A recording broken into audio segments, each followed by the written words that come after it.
बहुत मोटापा और बहुत कमज़ोर माँ दोनों मसाइल पैदा कर सकते हैं। दोनों मसाइल पैदा कर सकते हैं। ऑल मीट्स अच्छा ना खाएं। Egg no.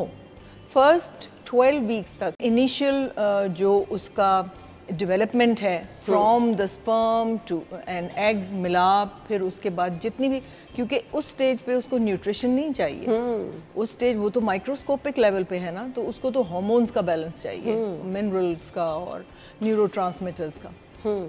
हमारी बच्चियां दे फेल टू अंडरस्टैंड कि ये इनिशियल जो स्टेज है ये कितनी इम्पोर्टेंट है। अच्छा। क्योंकि ले डाउन सारे सिस्टम्स जो हैं वो तकरीबन 7-8 हफ्ते के अंदर अंदर सब कुछ ले डाउन हो जाता है।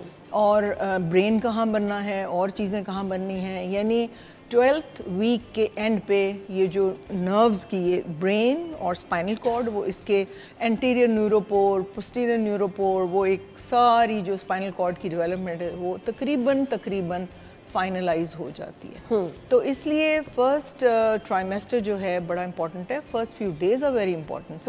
अब हमारे जो ओपीडी है उसके अंदर इतनी बच्चियां आ रही हैं, 6 अबॉर्शंस, 3 अबॉर्शंस फर्स्ट ट्राइमेस्टर की अबॉर्शंस में हम बहुत ज़्यादा परेशान इसलिए होते हैं कि we do not have exactly the cause. हमारे पास वजह ही नहीं होती कि क्यों। वो हमसे पूछती है, मैडम ये 6 टाइम मेरे साथ ऐसे हो गया, तो मुझे बताएं। अब हम ढूंढ रहे होते हैं कि कोई उसका स्ट्रक्चरल डिफेक्ट हो यूट्रस में, या कोई और, या उसके पेरेंट्स में कोई मेटाबॉलिक डिसऑर्डर हो, उसके अंदर हो, बहुत कुछ हमें करवाना पड़ता है। बट स्टिल अमेरिका में भी आपको कॉज कभी, मेजॉरिटी ऑफ केसेस में आपको कॉज पता नहीं चलती। तो जितने ये आजकल इतना ज़्यादा मेकअप का इस्तेमाल है कि इसको अवॉइड करें।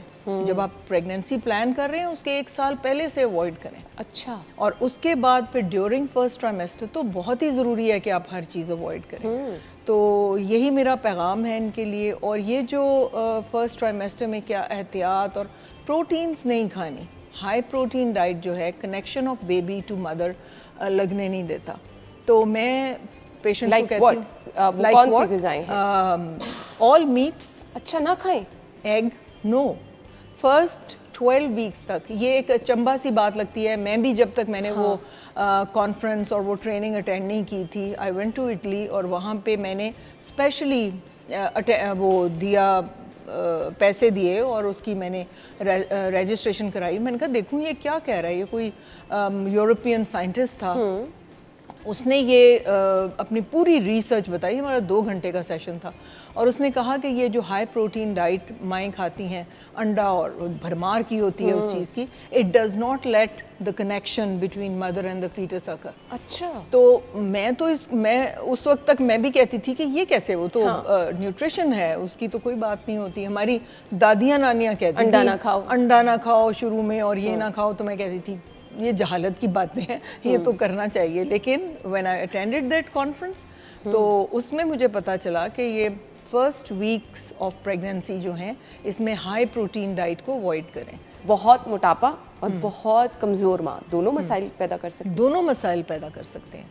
कमज़ोर माँ को तो हम टॉनिक्स दे के ठीक कर सकते हैं ना, उसकी फीड बढ़ा सकते हैं। कुछ ऐसे मिल्क वो हैं हमारे पास, प्रोडक्ट्स हैं जो हम उनको दे सकते हैं और उनकी न्यूट्रिशन को ठीक कर सकते हैं, आयरन दे सकते हैं, कैल्शियम दे सकते हैं। लेकिन जो बहुत मोटी माँ है उसके तो पहले ही हार्मोन्स गड़बड़ है सारे के सारे। और जो मैंने आपको पहले बताया कि ह्यूमन डेवलपमेंट नेचर का एक अजूबा है, इट्स अ मिरेकल।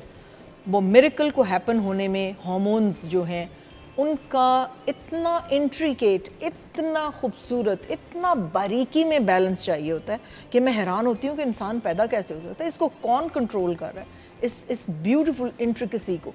तो वो इंट्रिकेसी जो है वो मोटापे में तो वैसे ही बेचारी इंसुलिन रेजिस्टेंस उसको पहले से है, हार्मोन्स कोई अलग ज़्यादा है, FSH थोड़ा है, फिर और उसके हाइपर ईस्ट्रोजनिज्म आजकल बहुत ज़्यादा हो रहा है। आप हर 15 दिन बाद, हर महीने बाद जब आपकी डॉक्टर कहती है जी आपका नेक्स्ट विजिट होना चाहिए, बट कुछ लोग कहते हैं ज़रूरी नहीं है। देखिए फर्स्ट विजिट तो जहाँ पे हर चीज़ ऑर्गेनिक है, आपको ये जितनी मैंने चीज़ें गिनवाई हैं वो नहीं है, आप बड़े अच्छे किसी मतलब बहुत पुरअफ़ज़ा मकाम पे आप रह रहे हैं और कोई ऐसा नहीं, Healthy ऑर्गेनिक feel खा रहे हैं और सब कुछ, फिर भी जैसे ही प्रेगनेंसी का पता चले या आपने जैसे ही प्लान करनी शुरू की है, अपने डॉक्टर से मिलें। आपको कोई मेटाबॉलिक डिसऑर्डर हो सकता है, हाइपोथायराइडिज्म इतना ज़्यादा हो गया, उसमें अबॉर्शन हो रहे होते हैं, इनिशियल डायबिटीज़ है, पता ही नहीं है वो, तो आपका सब कुछ, आपका ब्लड ग्रुप पता होना चाहिए। आप किसी वक्त ब्लीड कर सकती हैं, आपको अगर ब्लड ग्रुप ही नहीं पता होगा, अब ब्लड आप अपने डोनर्स को रखें। देखिए इनिशियल प्रेगनेंसी में भी mother can die of bleeding, middle trimester में भी, लेट में तो बहुत ज़्यादा रिस्की होती है माँ की लाइफ। तो इसलिए अपने डोनर्स को ढूंढ के रखें कि मेरे ब्लड ग्रुप के साथ कौन मैच करता है, कौन कितनी जल्दी मेरे पास आ सकता है। तो ये सारी बातें, माँ की ज़िंदगी एक्चुअली इंपॉर्टेंट नहीं है ना किसी के लिए भी। एक मर गई दूसरी ले आएंगे, उससे क्या फ़र्क पड़ता है? ठीक है ना, वो कहते हैं जी माँ मर गई, माँ तो नहीं मिल सकती, लेकिन बीवी तो आप जितनी मर्जी ले आएं।